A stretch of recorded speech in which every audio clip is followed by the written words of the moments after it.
Miami Heat Nation, what is going on? So we got tons of news coming out, and this is why you guys need to have your post notifications on so you guys can stay notified with all my videos, but also stay updated with all Miami Heat content. As soon as the trade deadline gets closer and closer, more news is going to keep coming out. So subscribe to the channel, turn on post notifications, keep liking, keep sharing, keep commenting, all that good stuff. I appreciate you guys. We're super close to hitting 4,700 subscribers, and we're going to continue to keep grinding. So the Miami Heat are interested in Julius Randle, per Ian Bagley. Keep an eye on Minnesota in the Butler deal in the offseason. The Heat were one of the teams that expressed interest in trading for Julius Randle, per SNY sources. Randle has remained on the Heat's radar during the Butler saga. Sources say, I don't know if there's any active trade talks between Minnesota and Miami, but the two teams have been in touch on Butler trades.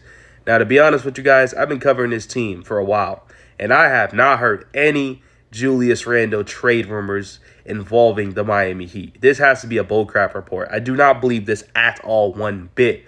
Now, if somehow, some way this is true, and the Miami Heat trade for Julius Randle and get rid of Jimmy Butler, I would no longer be a Miami Heat fan. I cannot have no Julius Randle on the Miami Heat. He is completely trash, awful, a terrible postseason player, and will definitely interrupt our spacing offensively. And also, we already got Bam Adebayo and Kel'el Ware in our starting lineup.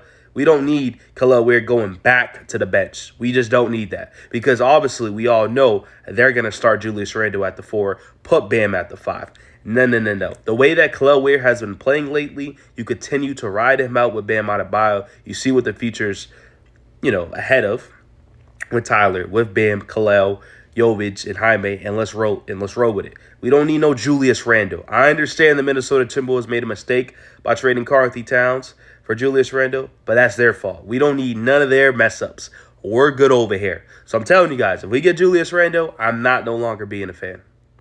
Also, in other news, I heard that the Philadelphia 76ers quietly could be a suitor for Jimmy Butler. Theoretically, it would be a Jimmy for Paul George swap. I believe that Embiid is pushing for them to reacquire Jimmy. This may have some truth to it because how their manager GM, obviously the front office, and Daryl Morey, he's very active. Very, very active when it comes to the trade market. He wants to win championships. Jimmy Butler has been linked to the 76ers for a while now. Him and Joel Embiid are very, very close.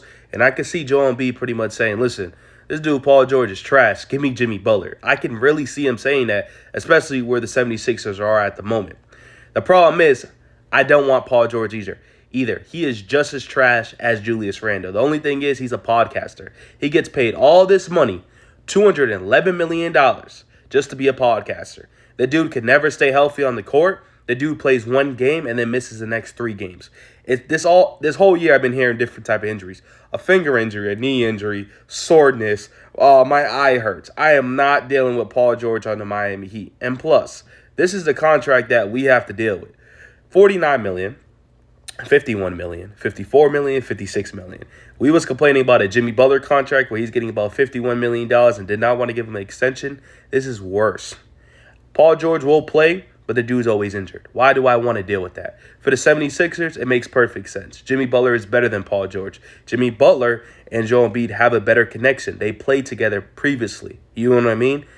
I don't want no parts of Julius Randle. I want no parts of Paul George. So, Miami Heat, I understand you lowered your asking price, but please do not go after a player like Paul George. Do not go after a player like Julius Randle.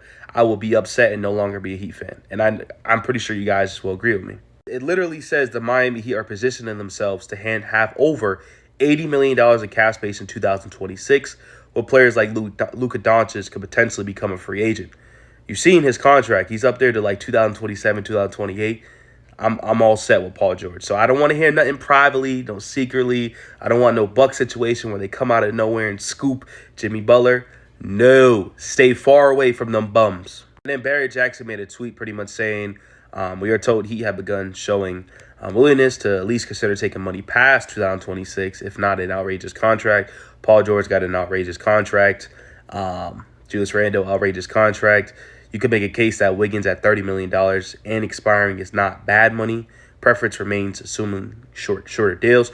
So what he's indicating is that the Warriors are back in the picture to trading for Jimmy Butler, and Andrew Wiggins could be possibly the player that they do acquire because he's at $30 million, but it's expiring, so it's not a bad deal. Unless like the Paul George and Julius Randle. They already got these screenshots coming out. Who's stopping this dude? Jimmy Butler and Steph Curry. So let me know in the comment section what you guys think. Keep liking, keep sharing, keep subscribing. Appreciate y'all. Love y'all, and I'm out.